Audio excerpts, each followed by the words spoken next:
గత పెద్దల ఆశీర్వాదంతో వాళ్ళు నిర్ణయించిన పద్ధతుల ప్రకారం 3 సంవత్సరాలకు ఒకసారి నూతన కమిటీ ఏర్పడి మన కులానికి కులంలో ఉన్న సమస్యలకు ముందుండి పోరాటం చేసే విషయంలో అయితేనేమి, మంచి చెడ్డలు జరిపించుకునే పండగ పర్వాలు చేసుకునే విషయంలో అయితేనేమి ఈ కమిటీ వాళ్ళ ఆధ్వర్యంలో పెద్దలైనా సరే పిల్లలైనా సరే పనిచేయాలనే ఉద్దేశంతో అప్పటి స్వర్గస్థులు ప్రజావంతులు ఏర్పాటు చేసిన పద్ధతి ఇది.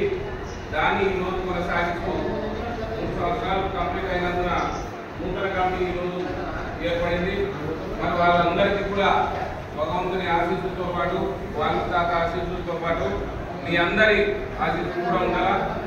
ఏదైనా మంచి చెడ్డ జరిగినా తప్పులు జరిగినా కూడా పెద్దలందరూ కలిసికట్టుగా ఉండి దాన్ని సర్దిద్దుకొని ఈ కమిటీ ముందుకు పోవడానికి అందరూ సహకరిస్తారని తెలియజేస్తూ జై వాల్మీకి, జై వాల్మీకి, జై వాల్మీకి, జై వాల్మీకి, జై వాల్మీకి, జై వాల్మీకి.